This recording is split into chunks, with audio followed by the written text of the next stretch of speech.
Right Pawan, why not 175 అని చెప్పి జగన్ గంభీరంగా చెబుతున్నా సరే లోపల భయం పెట్టుకున్నారు అని చెప్పేసి ప్రచారం అయితే జరుగుతుంది. ఎక్కడికక్కడ అభివృద్ధి జరగలేదు. సో ప్రజల దగ్గరికి వెళ్ళి అభివృద్ధి చేశాము, ఓట్లు అడిగే పరిస్థితి అయితే లేదు. ఎక్కడికక్కడ తీవ్ర వ్యతిరేకత అయితే వ్యక్తమవుతుంది ప్రజల నుంచి ప్రభుత్వం పైన.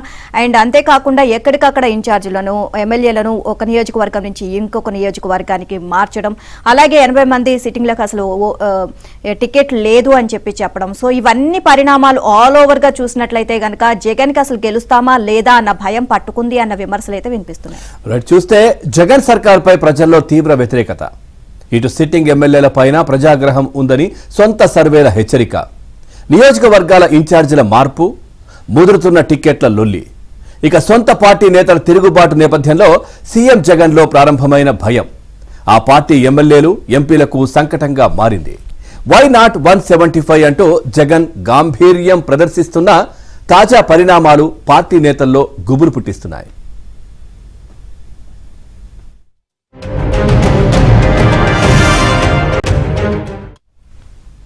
వైసీపీ తరపున లోక్సభకు పోటీ చేసేందుకు చాలా మంది సిట్టింగ్లు సుముఖత చూపడం లేదు. కొత్తవారు ముందుకు రావడం లేదు. ఇక ఎమ్మెల్యేల అభ్యర్థుల ఎంపిక గందరగోళంగా మారింది. ఉత్తరాంధ్ర, ఉభయ గోదావరి, నెల్లూరు, కృష్ణా, గుంటూరు, ప్రకాశం జిల్లాలో చేయించిన సొంత సర్వేలలో గ్యారంటీగా గెలిచే నేతలు చాలా చోట్ల కనిపించడం లేదు. రాయలసీమలోనూ గతంలో గెలుచుకున్న సీట్లు తగ్గుతాయి అంటూ సర్వేలు చెబుతున్నట్లు సమాచారం.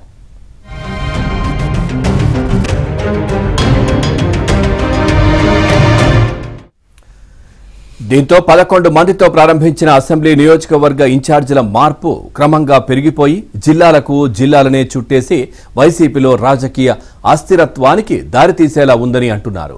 ఎన్నికల ఓటమి భయం ఏ స్థాయికి చేరుకుందంటే రాజకీయాలతో, వ్యూహాలతోనూ సంబంధం లేని సొంత మీడియా ఉద్యోగులు మరో మీడియా ప్రతినిధిని తాడేపల్లికి ప్రత్యేకంగా పిలిపించుకుని సలహాలు, సూచనలు తీసుకునే స్థితికి జగన్ చేరుకున్నారని రాజకీయ వర్గాలు చెబుతున్నాయి.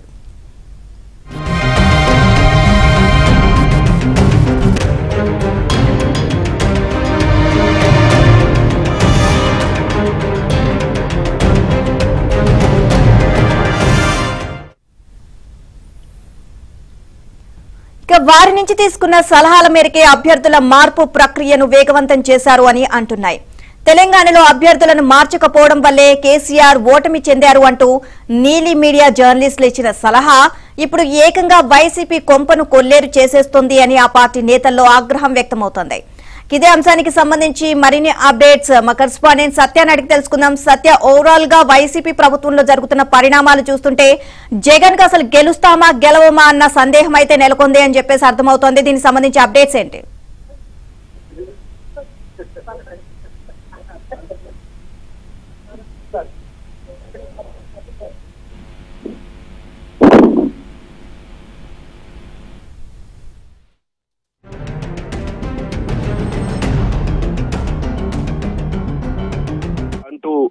ఏదైతే ముఖ్యమంత్రి జగన్మోహన్ రెడ్డి చెప్పారో ఆ పదం ఇప్పుడు వైసీపీ కొంప ముంచుతోంది.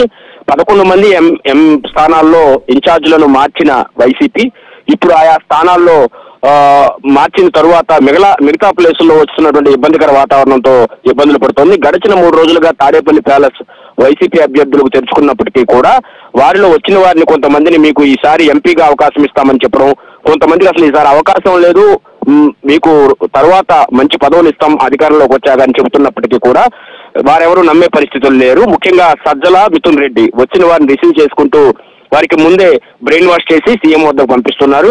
సీఎం అయితే మాత్రం అన్న ఈసారికి తప్పుకోండి, ఈసారి వేరే వారికి అవకాశం ఇద్దామని చెప్పిన పరిస్థితి అయితే ఉంటుంది. అయితే ముఖ్యంగా పిలిపే విశ్వరూపును సీఎం దగ్గరికి వెళ్ళినప్పుడు ఈసారికి మీరు వద్దు, మీ అబ్బాయి శ్రీకాంత్ పోటీ చేస్తారంటే విశ్వరూప్ దానికి అంగీకరించలేదు. అయినప్పటికీ కూడా శ్రీకాంత్కే సీట్ ఇస్తాం, మీరు మాత్రం తప్పుకోవాల్సిందని కళాఖండిగా తేల్చి చెప్పిన పరిస్థితి అయితే ఉంది. తండ్రి కొడుకుల మధ్య ఈ విధంగా తగులు పెడతారా అనే నియోజకవర్గ ప్రజలు కూడా ఆవేదన వ్యక్తం చేస్తున్న పరిస్థితి అయితే ఉంది. మరోవైపు ఇదే విధమైనటువంటి పరిస్థితులు దాదాపు అన్ని నియోజకవర్గాల్లో కనిపిస్తున్నాయి. మొదట్లో 11 సీట్లను ఈజీగా ఇన్ఛార్జీలు మార్చేశాము, ఎస్సీలు, బీసీలకు సంబంధించినటువంటి స్థానాలను అనుకున్నప్పటికీ కూడా రాయలసీమ, అదేవిధంగా కోస్తాంధ్రలోని కీలక నేతల సీట్ల విషయంలో తీసుకుంటున్న నిర్ణయాలు పార్టీకి పెను సవాలుగా మారుతున్నాయని చెప్పుకోవచ్చు. ముఖ్యంగా ఒక ఎమ్మెల్యేకి తాడేపల్లి ప్యాలెస్ నుంచి కోరంపితే ఆయన వేరే పనిలో ఉన్నాను, రావడం కుదరదని చెప్పిన పరిస్థితి. ముఖ్యంగా వసంత కృష్ణ ప్రసాద్ కు తాడేపల్లి ప్యాలెస్ కు నిన్న రావాలని కౌరంపినప్పటికీ కూడా ఆయన హైదరాబాద్ లో ఇతర కార్యకలాపాల్లో ఉన్నాను కాబట్టి రాలేదని చెప్పిన పరిస్థితి. అయితే మనకు తెలిసిన సమాచారం మేరకు ఈసారి ఆయన పోటీకి విముఖంగా ఉన్నట్టుగా కూడా తెలుస్తోంది. మొత్తం మీద ఈ విధంగా కొంతమంది ఎవరైతే తమకు సీట్లు లభించమని భావిస్తున్నారో వారందరూ కూడా తాడేపల్లి వచ్చేందుకు కూడా సుముఖంగా లేరు. ఒకప్పుడు ప్రతిపక్ష పార్టీలకు 175 సీట్లు పోటీ చేసే ఆస్కారం ఉందా అని మాట్లాడిన జగన్ కు ఇప్పుడు అభ్యర్థులు దొరకని పరిస్థితి కనిపిస్తోందని కూడా చెబుతున్న పరిస్థితి. ముఖ్యంగా చాలా మందికి రాజ్యసభ లేదా ఎమ్మెల్సీ ఆశ చూపినప్పటికీ కూడా 2019లో ఇలాగే చెప్పి మోసం చేశారు, సజ్జల మిథున్ రెడ్డి మాటలు తాము నమ్మేది లేదని అభ్యర్థులు కరాఖండిగా చెబుతున్న పరిస్థితి. తమకు సీటు లభించకపోతే ఏం చేయాలో తమకు తెలుసు అనే విధంగా కూడా వారు వ్యాఖ్యానించి అక్కడి నుంచి వెళ్ళిపోతున్న పరిస్థితి. మరోవైపు విజయవాడకు చెందిన మాజీ మంత్రి వెల్లంపల్లి కూడా సీఎం కలిశారు. ఆయనకి ఈసారి సీటు ఉండే అవకాశం లేదని కూడా చెబుతున్న నేపథ్యంలో ఆయన వెస్ట్ నుంచే పోటీ చేస్తానని చెప్పొచ్చిన పరిస్థితి అయితే ఉంది. మరోవైపు ఇదే విధంగా కిలారి రోసయ్య కూడా నిన్న సీఎం ను కలిసిన వారిలో ఉన్నారు. అయితే ఆయన తాను పొన్నూరు నుంచి తన సీటు కన్ఫర్మ్ అని కూడా ఆయన చెప్పినప్పటికీ కూడా అనుమానాలు వ్యక్తమవుతున్నాయి. మొత్తం మీద ఎవరైనా లోపలికి వెళ్లి వచ్చిన వాళ్ళందరూ కూడా ఎమ్మెల్యేలు ఎవరైతే అదేవిధంగా మంత్రులకు తాడేపల్లి ప్యాలెస్ గేట్లు తెరుచుకున్నప్పటికీ వారు బయటకు వచ్చి మీడియాతో మాట్లాడడానికి మాత్రం విముఖత చూపుతున్నారు.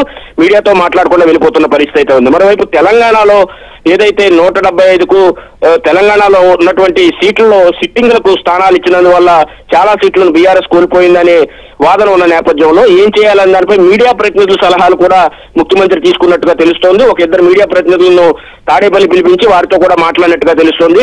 ఒకప్పుడు తాను జరిగిందే చెప్పిందే వేదం అన్న సీఎం ప్రస్తుతం భూమి మీదకు దిగొస్తున్నట్టుగా కనిపిస్తుంది. దీంతో అభ్యర్థులు కూడా తమ వంకుపట్టును వీడేందుకు సిద్ధంగా లేనట్టుగా మనకు అర్థమవుతోంది.